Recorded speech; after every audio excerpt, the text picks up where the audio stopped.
Hello and good evening, I'm Farhana Sheikh and you're watching AWANI Tonight. Around 1,500 demonstrators rallied from Jalan Tun Razak towards the US Embassy in Kuala Lumpur this afternoon to show solidarity with Palestinians and to condemn Israel's aggression towards Gaza. NGO, Malaysian Women's Coalition for Al-Quds in Palestine, had sent a memorandum to the embassy calling for the US to urge Israel to stop its genocide in Gaza. The memorandum also urged Israel to swiftly open its borders to allow aid and assistance into Gaza Strip and lift its blockade. It also called for Israel's ally nations to stop supporting Israel's illegal occupation in Palestinian land.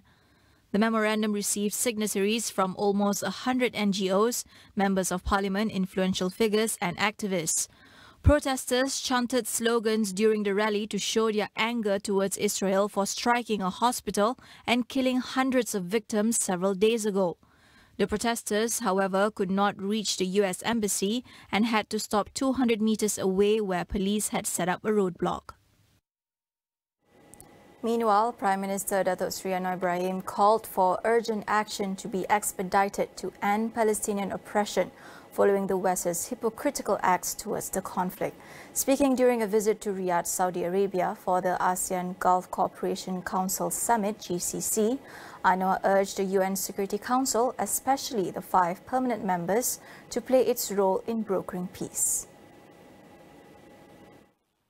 The 5 members are the United States, China, France, Russia and the United Kingdom. Anwar also stressed that it is crucial for the international community to push for a humanitarian corridor to allow aid into the Gaza Strip. He added that Malaysia is ready to assist in humanitarian efforts to provide medical and essential aid to victims in Gaza.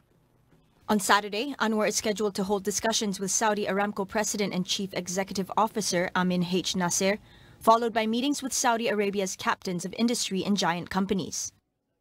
Anwar is also scheduled to meet with Saudi Prime Minister Crown Prince Mohammed bin Salman on Saturday to further discuss the Palestinian issue and bilateral relations.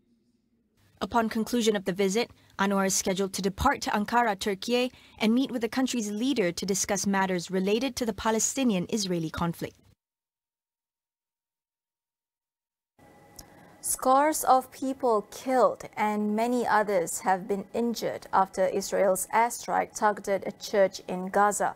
The Greek Orthodox Church was sheltering hundreds of displaced Palestinians, including Muslims and Christians, from Israeli bombardments.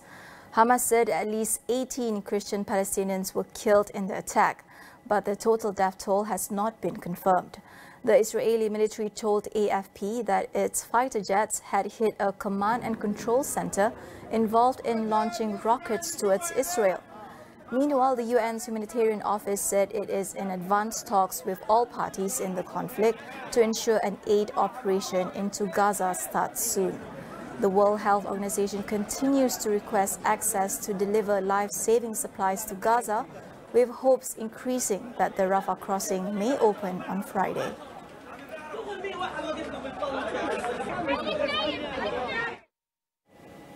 Meta, the owner of social media platforms Facebook and Instagram, has denied claims that it is blocking posts in support of Palestine. This comes after a message circulating on WhatsApp purportedly warned that Meta Malaysia may suspend business pages which post Palestine-related content. However, posts praising Hamas are not allowed. In a statement to Jomchak, Meta said the suggestion that it is trying to suppress a particular community or point of view is categorically untrue. The company's policies, it said, is to give everyone a voice while prioritizing safety, regardless of personal beliefs. Nonetheless, it said posts praising Hamas are not allowed on Meta's platforms, as the group is designated by the United States government as both a foreign terrorist organization and specially designated global terrorist. Meta has introduced temporary measures to limit potentially harmful content on the conflict since October 13th.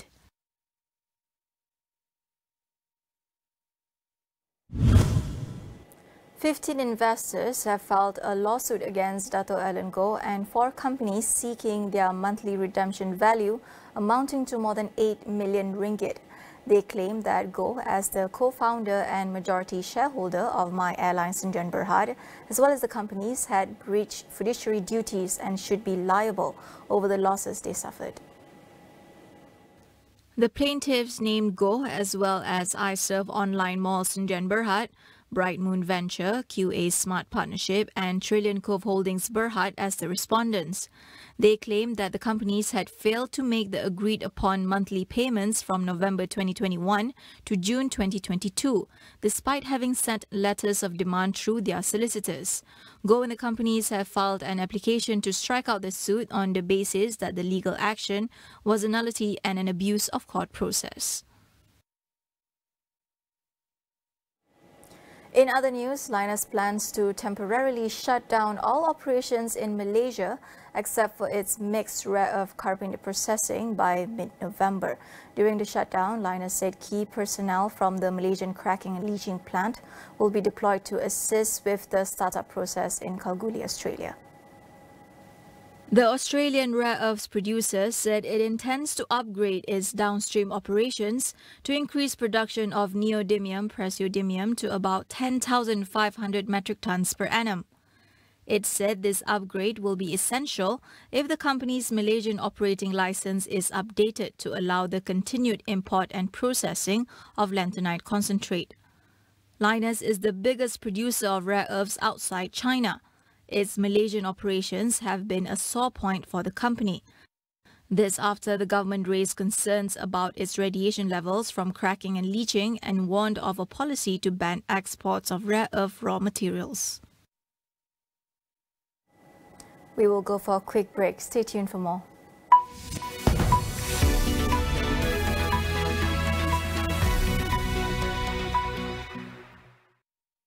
Sedar atau tidak, dunia kini sedang menghadapi krisis tenaga elektrik.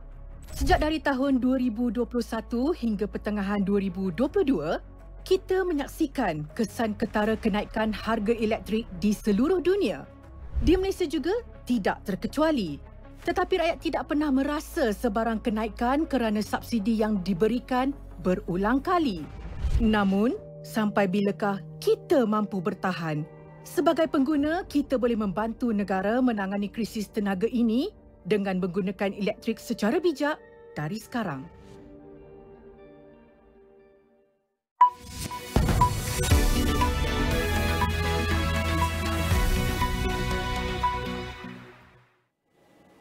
Welcome back. From increased property prices to rising interest rates, many Malaysians are finding it harder to own a home. Property Guru's country manager Sheldon Fernandez provides an overview of the property market and consumer sentiments.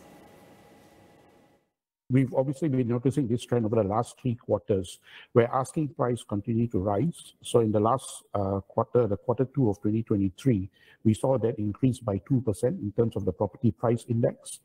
But on the opposite end, the consumer demand have decreased by over 10% quarter on quarter. So we continue to see this widening gap between asking price and consumer demand. Based on the consumer sentiment survey, you will see that the intention to buy or own a property remains high. More than half of Malaysians say that they want and still intend to own. It is still, one of the most attractive asset class, even when it comes to investment. So whilst the overall data for Property Guru shows a drop in demand, you can't take a blanket approach across Malaysia. They did cite that property prices and rising interest rates are the 2 top barriers when it comes to potential barriers when it comes to buying property. So no surprise there. At the same time, they're making some adjustments, i.e. trying to adjust their saving habits to attain the property. And about half of the Malaysian consumers say that they cannot afford to buy a property without any government assistance. So this is particularly true among those aged 40 and below. Sheldon also welcomes the government's targeted approach under Budget 2024 to address housing affordability issues. He, however, highlights the need to streamline these measures for easier access and better decision-making. Right, they're putting about 2.5 billion for public housing development. So they want to increase affordable housing, and that's encouraging because that is the key demand area for the property market in Malaysia. And then, there's focus on, or reigniting, I guess, PPR projects, putting funds around rural areas to build housing, to repair dilapidated units, etc. To revive the sick housing projects, about 1 billion allocated there. So very, very targeted, and I think that's a very encouraging, because one of the results that came out of our survey was 38% of our respondents, about 40% of our respondents voiced the need for more attractive home choices within the affordable housing segment. Now, it includes the type of property, at the same time, the location of the property. So I think it's very targeted. It's very, very tuned towards the demand for the types of property in the market. And I think that's going to be very, very encouraging. The one thing that we also realize is the fact that there's a low awareness around what are the options available when it comes to affordable housing or public housing, for that matter, because there's so many incentives and schemes out there that it's hard to keep track of. So one area that we think the government should focus on is how they bring all these data points together, create a central location where the options and the availability of such housing schemes and units can be easily referred to, so that people can make, and the public can make, more informed decisions, and therefore making the schemes and the projects a lot more effective.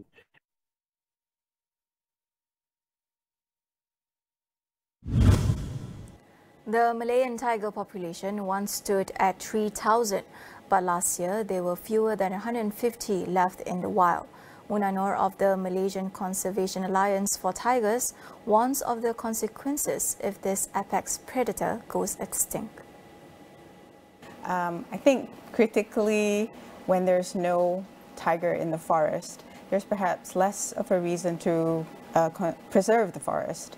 So there is a high chance that you would lose that particular forest because it won't be deemed of biological value. Then secondly, there could be a cascade of events that may lead to ecological collapse.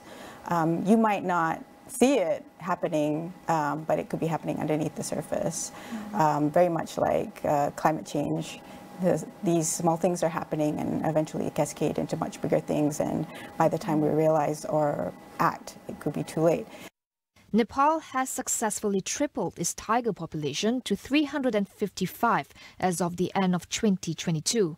Haziq Harith of WWF Malaysia discusses the lessons Malaysia can learn from this success. I think that political will is a very important thing, because if the decision is made from up to bottom, it's easier for us to move around. And also collaboration between multiple agencies, government agencies, from Department of Wildlife and National Park, police, and army. If all of them work together, we can actually combat and turn the conservation of tiger to our favor. Catch the full conversation on It's About Youth every Friday at 10:30 p.m. only on Astro AWANI. That wraps up AWANI Tonight. I'm Farhana Sheikh. Thank you for watching.